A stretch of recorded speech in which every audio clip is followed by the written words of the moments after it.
Hi everyone, and welcome back to another training tape for football officials, sponsored by the WROA and the Arrowhead Officials Association.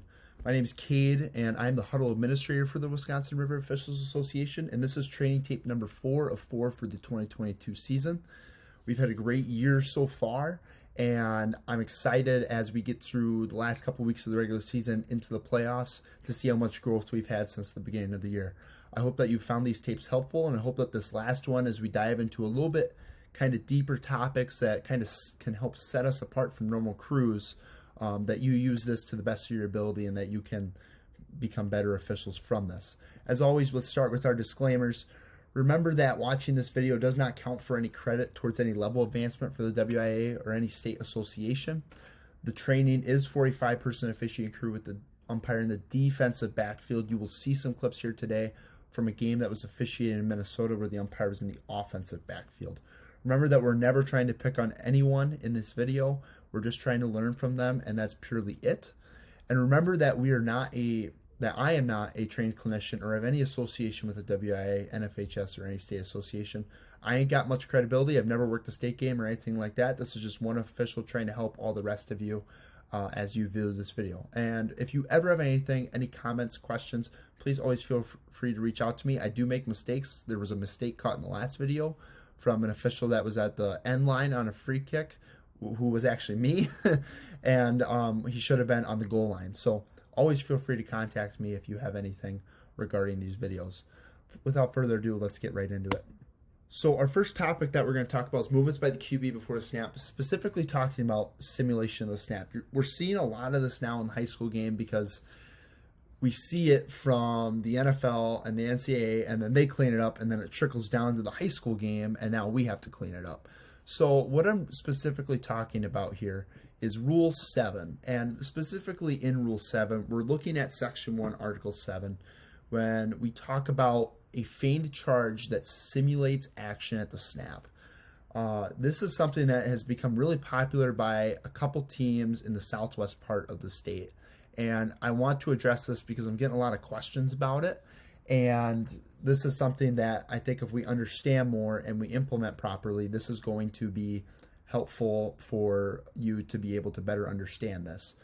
Now, keep in mind, this is something that's also very opinionated. We do not have a lot of clarification on this from the NFHS rulebook or the WIAA when it comes to this. So these are just my interpretations of it. Use of it what you want, and hopefully it makes sense to you moving forward. So this first clip that we're going to look at, I want us to pay close attention to white number 12. He's the quarterback, and in his snap count, he's going to throw his hands towards the center like he's going to receive the snap, and you'll see it causes the defense to jump off sides. This is what we would clarify as a feigned charge or simulation of the snap. Now, the question I get is, what if this is part of his normal snap routine? And my response to that is it doesn't matter, because this is still simulating that he's going to receive the snap. Now, the second question I get is, what if it is a clap or an auditory cue or something like that? And my response to that is, that's an auditory cue. It's not a simulation of the snap. We used to go a lot with downset hut, things like that. And really all it is an auditory cue, and that's legal. It doesn't say anything about auditory cues in that rule. But when we talk about throwing hands at the snap, that is almost simulating like we are receiving the ball. And that's the thing that I'm trying to get the point across, is that that's causing the defense to jump off sides, and based off the rules knowledge, you could be supported with calling a false start here because it's the simulation of the snap.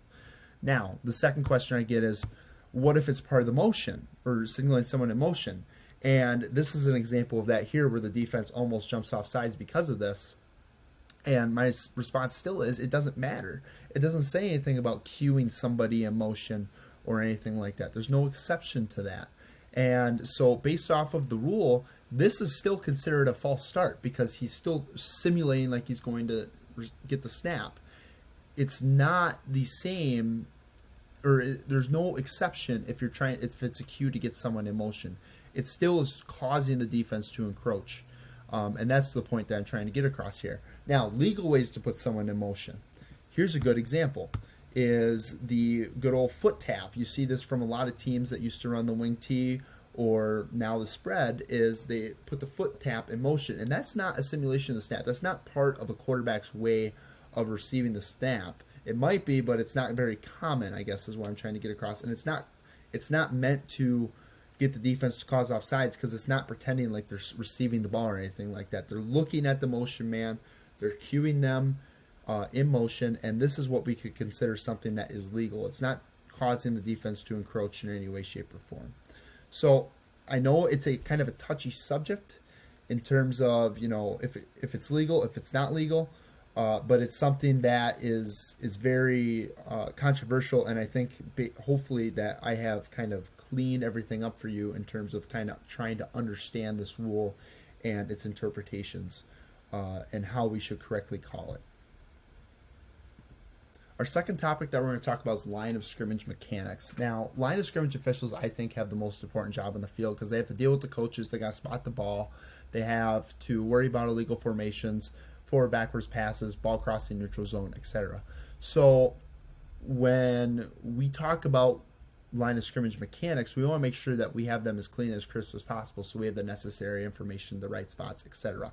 And this is something that is very minor, but in this play, you're going to see that we're going to have a run up the middle. It's going to be close for the first down, and the line judge spots the ball at the 42.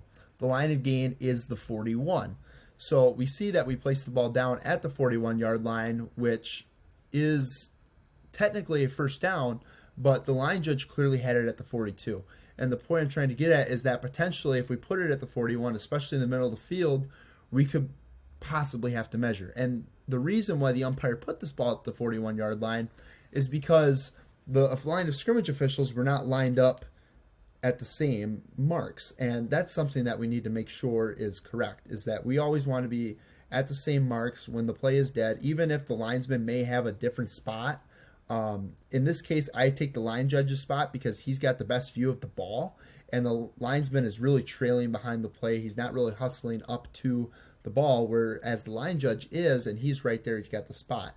So this is something where we want to make sure that we line up with the line judge here so that we put the ball in a spot where we may not be in a position to measure, if that makes sense. It's something very minor, but something that, what if the line to gain is the 42-yard line and the linesman comes up and he spots it at the 41 and we still move the change for a first down? Now we just don't look good. This is something where we just want to clean this up the best we can, and it's something that is necessary for communication and determining where the ball is going to be placed at.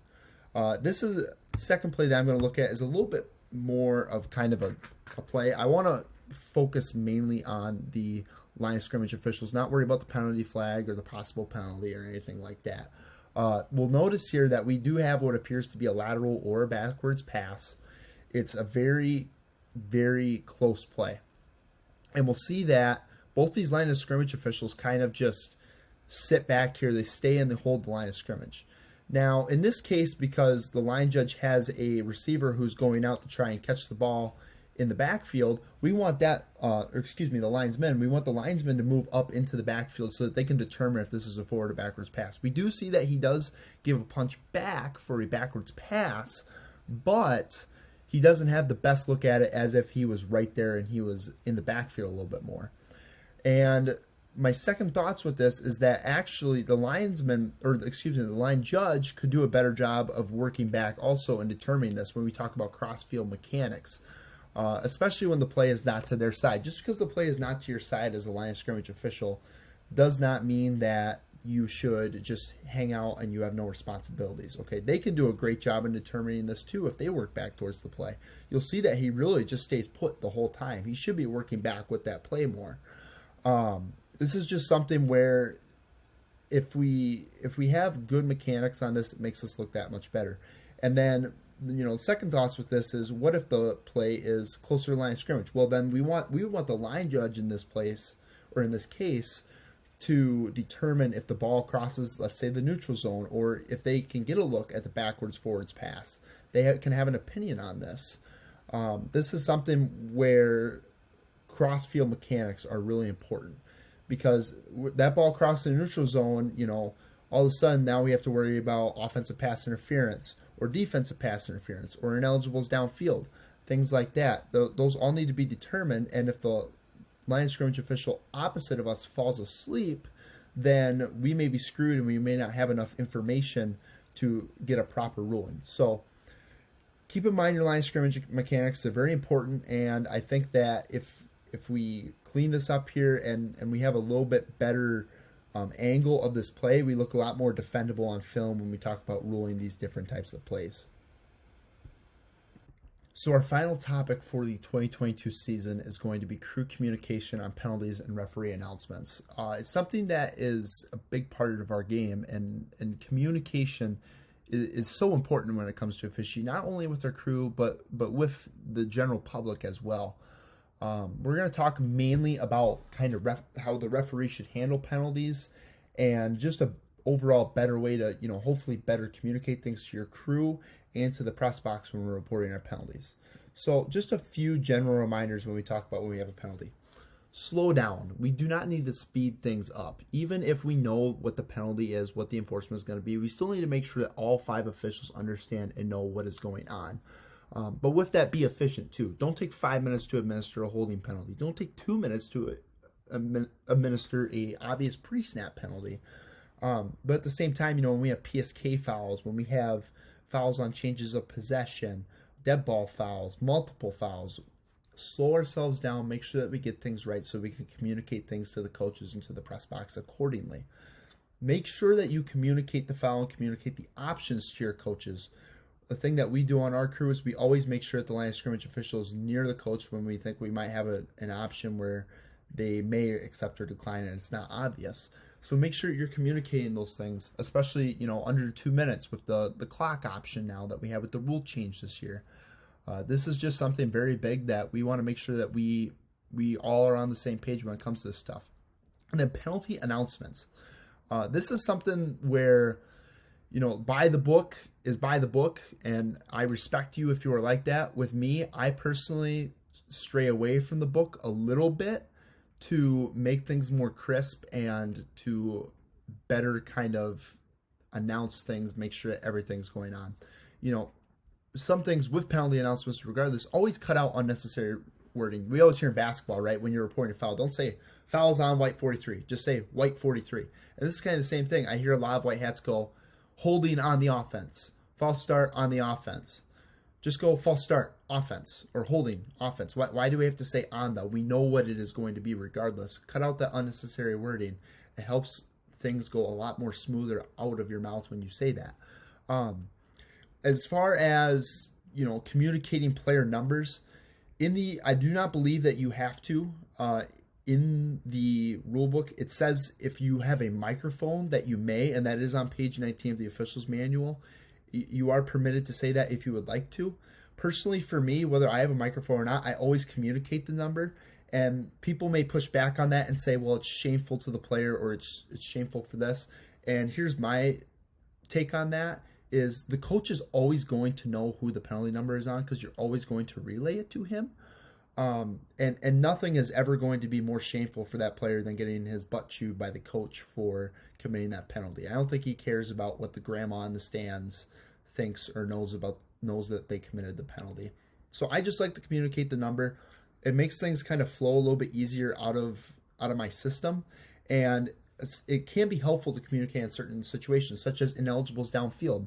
What if we have a covered receiver, or what if we have a lineman? Well, if we communicate the number, that's going to help better understand that why that was a penalty. Like we say, ineligible downfield, offense number 87 was covered up by the wide receiver, or ineligible downfield, offense number 62. Just things like that can help kind of communicate and add another dynamic to crew communication and communication of our penalties.